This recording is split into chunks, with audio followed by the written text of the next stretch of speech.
क्या आपके बच्चे की दांत पूरा टेढ़ा मेढ़ा है, कुछ आगे कुछ पीछे कुछ अंदर, बिल्कुल देखने में बहुत खराब लग रहा है, तो इसका पूरा ट्रीटमेंट है। और इस पूरा में इस वीडियो में पूरा इसका इसके बारे में बताएंगे कैसे इसका ट्रीटमेंट किया जाता है। तो जिन्होंने मेरा चैनल में बिल्कुल नया है वो मेरा चैनल को सब्सक्राइब कर दीजिए और मेरा पूरी वीडियो में मेरे साथ रहिए और आपको बिल्कुल अच्छा लगेगा कि कैसे बच्चे का दांत टेढ़ा मेढ़ा होने के बावजूद भी आप बच्चे के दांत को बिल्कुल ठीक कर सकते हो। Welcome to my volume 4 video में सबको सुस्वागतम। और मैंने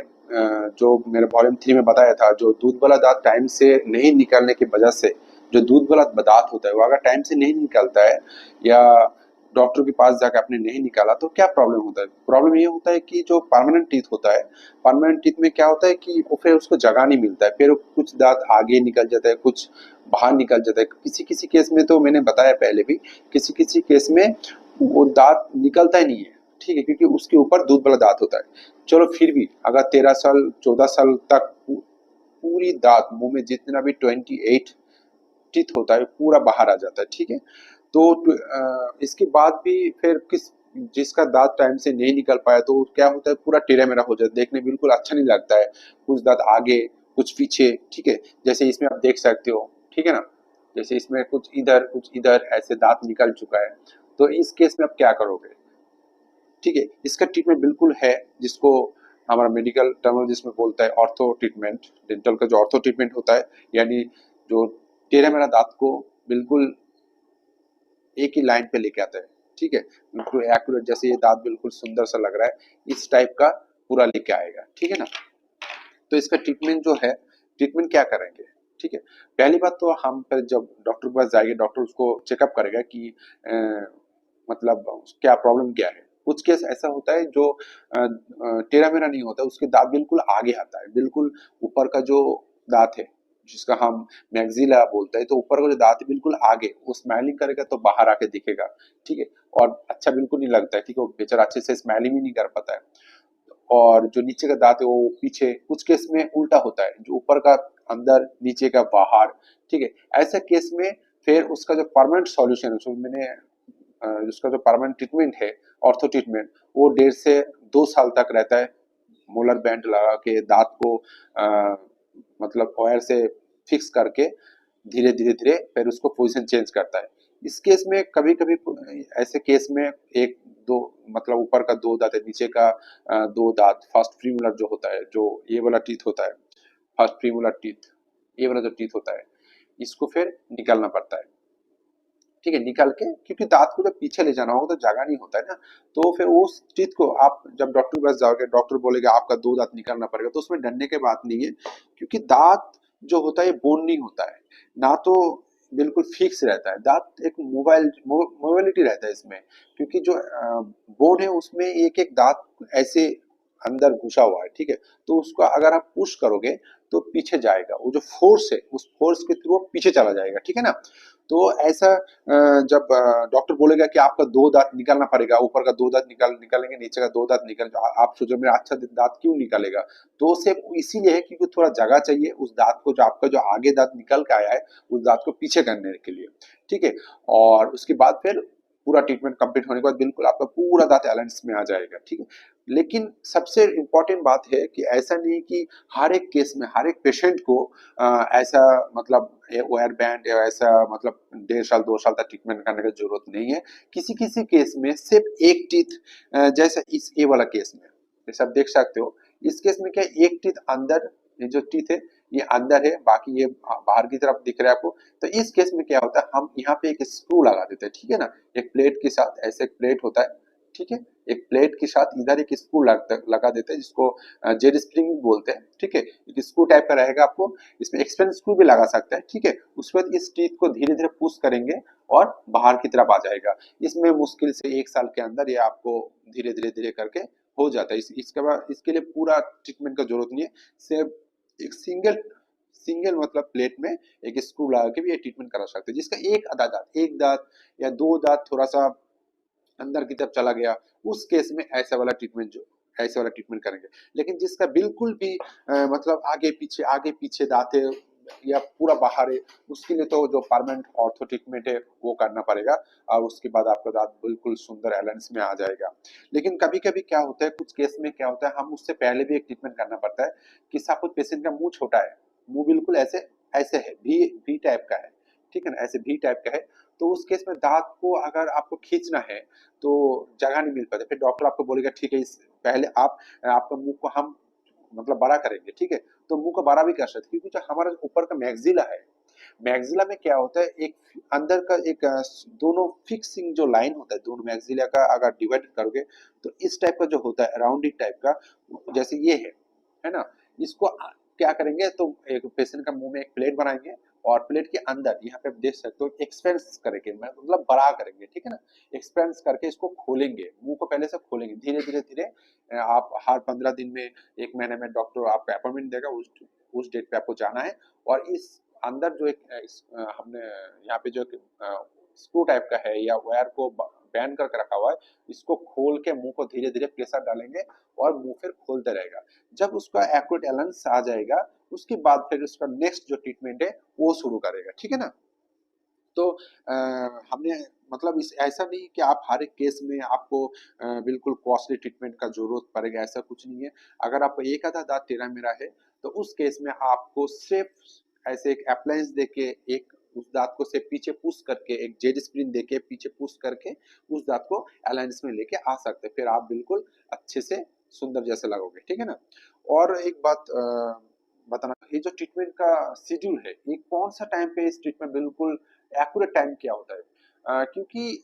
ऐसा है, जो टीथ है ना, मैं अपना लैंग्वेज में बोलता हूँ, मतलब मेरा जो एक बात बोलता हूँ कि जो टीथ है is like a dog tail, है ना। तो मतलब टीथ को आप कितना भी बांध के रखो ना, कितना ही बांध के रखो, वो अपना जगह में दोबारा जाने की कोशिश करता है। जो टूथ है, आप कितने ही बांध के रखो, वो अपना जगह में दोबारा जाने की कोशिश करेगा। इसीलिए जब आपका ये पूरा ऑर्थो ट्रीटमेंट कंप्लीट हो जाता है, उसके बाद आपको डॉक्टर एक नॉर्मल अप्लायंस देता है इस टाइप का, एक वायर लगा के ना एक अप्लायंस देगा और बोलेगा इसको आप बीच बीच में पहना करिए, या टाइम देगा इस टाइम पीरियड में पहनिए। ये क्यों बोलता है, ये इसीलिए बोलता है कि आपका जो टीथ है, जो हम मतलब 2 साल तक आप उस टूथ को बांध के धीरे धीरे धीरे पीछे किया है, ठीक है ना, फोर्स देके धीरे धीरे पीछे किया और वो अपना एक एक्यूरेट अलायंस में लेके आया, वो दोबारा उस पोजीशन में ना आ जाए जो पहले था। इसलिए मैंने बोला just like a dog tail, ठीक है ना। तो इस पोजीशन में ना दोबारा चला जाए, इसीलिए वो एक अप्लायंस देता है, या कोई कोई केस में एक वायर को जो दांत के अंदर की तरफ होता है, ये जो दांत है इसके अंदर की तरफ यहाँ से लेके यहाँ तक ऐसे करके ना एक वायर को थोड़ा थोड़ा मतलब हमारा जो सीमेंट होता है उसमें थोड़ा थोड़ा फिक्स कर देता है कि दोबारा दांत मोबाइल होने की कोशिश ना करे, ठीक है। और धीरे धीरे आप जब और 2 साल 5 साल 4 साल हो जाएगा, फिर वो अपना दोबारा फिक्स हो जाए, क्योंकि बोन उतना ग्रोथ हो जाता है। लेकिन ट्रीटमेंट जैसे वो वायर मतलब परमानेंट जो वायर खोलेगा, उसकी तुरंत आप बिल्कुल सब कुछ नहीं लगाओगे, आप सोचोगे मेरा दांत तो बिल्कुल ठीक हो गया, ठीक है, अब मैं क्यों लगाऊं, ये प्लेट में क्यों लगाऊं, जो दोबारा देते हैं ऑर्थो अप्लायंस बोलते हैं, ठीक है, इसको ऑर्थो अप्लायंस बोलते हैं, ये क्यों मैं लगाऊं इसको, तो क्योंकि खोलना पे दोबारा ताला लगा रहता है, तो मैं ऐसा अच्छा नहीं लगता है। लेकिन ऐसा नहीं है, आप अगर ऐसे छोड़ दोगे तो दो चीज आपका बेकार जाएगा, एक तो आपका मनी, जो आपने इतना पैसा लगाया इसके ऊपर, दूसरा चीज है आपका टाइम, जो आपने इतना टाइम दे, इतना कष्ट उठाया, क्योंकि वो ब्रास लगाने के बाद, जो डेंटल ब्रास होता है वो लगाने के बाद आप अच्छे से ब्रास भी नहीं कर सकते हो, कितना मेहनत हुआ, कितना लोगों ने आपको मतलब काफी कुछ मतलब बात सुनाया या क्या लगा के आ गया, लेकिन उसके बाद जब आपको सुंदर दांत आ गया, बहुत ब्यूटीफुल आप लग रहे हो, तो उसके लिए फिर आप थोड़ा सा और मेहनत आपको करना पड़ेगा, कि उसके बाद जो आपको डॉक्टर बोलेगा ये आप इस तरह पहनो, या कोई कोई केस में अंदर की तरफ जो मैंने बोला कि ऑयल लगा के फिक्स कर देता, वो आपको पहनना पड़ेगा, नहीं तो फिर आपको दांत दोबारा उसी जगह पे आ जाएगा, ठीक है। उसमें फिर और प्रॉब्लम भी होता है उस केस में, क्योंकि एक बार दांत तो एक बार हमने चेंज करके एक पोजीशन में लेके आ गया, फिर आपने इग्नोर किया, तो दोबारा दांत अगर उसी पोजीशन में आ जाएगा, तो फिर वो दांत भी कमजोर होने का चांस रहता है। इसलिए इसको बिल्कुल इग्नोर ना करें और ट्रीटमेंट को कंप्लीट करिए। उसके बाद बीच में डॉक्टर के पास जाइए और बताइए कि इसका मैं और कुछ करने की जरूरत है कि नहीं। और कोई एक केस होता है, ये तो चलो हो गया टेढ़ा मेरा और मतलब आगे दांत आ गया, एक केस और भी होता है जिसकी दांत बिल्कुल गैप रहता है, एक एक दांत का बीच में बड़े बड़े गैप रहता है, मतलब जैसे मैं इसमें दिखाता हूँ, ये जो दो दांत है, दांत के बीच में काफी गैप रहता है, फिर ये दोनों दांत के बीच में काफी गैप रहता है, उस केस में आप क्या करोगे। उस केस में भी आ, ये ऑर्थो ट्रीटमेंट कर सकते हो। ऑर्थो ट्रीटमेंट में इसमें आपको दांत को पीछे लेके आएगा खींच के, और जो गैप है, जब कोई चीज को ऐसे खुला खुला रहेगा और तार वायर से बैंड से जब उसको अंदर की तरफ खींचेंगे, उसमें आप ये नॉर्मल जो ऑर्थो जो अप्लायंस ट्रीटमेंट होता है, जो अप्लायंस लगा के भी खींच सकता है, परमानेंट भी कर सकता है। जल्दी करना होगा तो परमानेंट से करना पड़ेगा। अदरवाइज जो रिमूवेबल अप्लायंस होता है, ऑर्थो अप्लायंस होता है, उससे भी आप कर सकते हो। उसका आप फिर डॉक्टर के पास जाओगे, आप उस वो आपको बीच बीच में उसको एक्टिव करेगा, वायर्स को एक्टिव करेगा, और धीरे धीरे अंदर की तरफ खींचेगा। और जो इंटरडेंटल स्पेस है, यानी दोनों दांत का बीच में जो गैप है, वो इंटरडेंटल स्पेस बिल्कुल धीरे धीरे धीरे टच हो जाएगा, यानी कोई इंटरडेंटल स्पेस नहीं रहेगा। उस केस में भी आपको डॉक्टर बोलेगा जो वो अप्लायंस आप पहन रहे थे, वो अप्लायंस और कुछ दिन कंटिन्यू करिए, क्योंकि फिर वो आप अगर अप्लायंस पहनना छोड़ दोगे तो दोबारा दांत जहां पे जिस पोजीशन में था, उस पोजीशन में दोबारा पहुंच जाएगा। ठीक है, तो इग्नोर नहीं करना, डॉक्टर जैसे आपको सजेस्ट करेगा उसको बिल्कुल फॉलो करिएगा। ठीक है ना। तो जिन्होंने मेरा पूरा वीडियो, मैं आशा करता हूँ कि मेरा पूरा वीडियो आप लोगों को अच्छा लगे, और मैं आप लोगों को मोटिवेट कर रहा हूँ कि आप लोगों को बच्चे जो है, आप ऐसा नहीं कि आपके बच्चे का दांत खराब हो गया और ये जिंदगी भर खराब रहेगा। ये वो जमाना गया कि जिंदगी भर मतलब दांत खराब ही रहेगा, ऐसा कुछ नहीं है। आप एक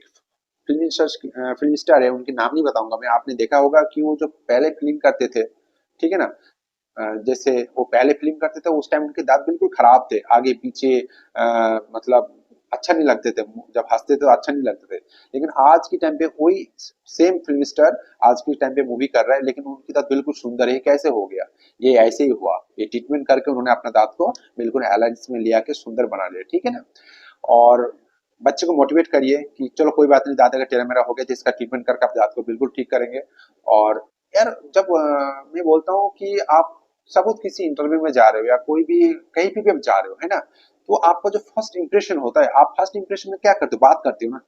तो बात करते वक्त क्या होता है? आप स्माइल देते हो, स्माइल देके बात करते हो। तो जब स्माइल देके आप किसी भी जो इंटरव्यूअर है, आप सामने बैठे हो और आपके इंटरव्यू लिया जा रहा है, और आप अच्छे से बात, आप अगर हंस के बात करोगे, थोड़ा स्माइल देके बात करोगे, मुंह खोल के बात करोगे, तो आपको पहला पहला चीज बॉडी का एक्सप्रेशन कहाँ से आएगा? आपका माउथ से आएगा। आपका ओरल जो हाइजीन है, और आपका जो सामने का दांत है, उस दांत से आएगा कि इसका दांत बिल्कुल व्हाइट है, सुंदर है, और इसका ओरल हाइजीन भी सुंदर है, और आप उनका बात करने का तरीका भी अच्छा, फिर अच्छे से अंदर से बात निकल के आता है ना, खोल के बात कर सकते हो। अगर वही वही बंदा कोई अगर स्टूडेंट या कोई भी हो जो इंटरव्यू देने के लिए गया है, कहीं कहीं से बात कर रहा है, किसी से बात कर रहा है, और उसकी मुंह का जो ओरल हाइजीन बिल्कुल खराब है, और सामने का ब्रासिंग टेक्निक भी खराब है, इस वजह से दांत बिल्कुल खराब है, तो वो जो दिल खोल के बात करने का कोशिश करेगा तो नहीं कर पाएगा, क्योंकि उसको खुद को पता है कि मेरा मुंह से स्मेल आएगा, या मैं बात करूंगा तो मेरा जो टीथ का जो मतलब डिफेक्ट है, टीथ में जो काला हो गया या पीला हो गया, जो भी है टेढ़ा मेढ़ा है, उसमें मेरे को अच्छा नहीं लगेगा, इसलिए वो मन खोल के बात नहीं कर पाएगा। ठीक है ना। तो इस आज का दिन पे आप इस आपका जो पर्सनालिटी है उसको बिल्कुल डेवलप कर सकते हो। आप इसके लिए ट्रीटमेंट करिए और अपना पर्सनालिटी को बिल्कुल डेवलप करिए। Thank you. जय हिंद।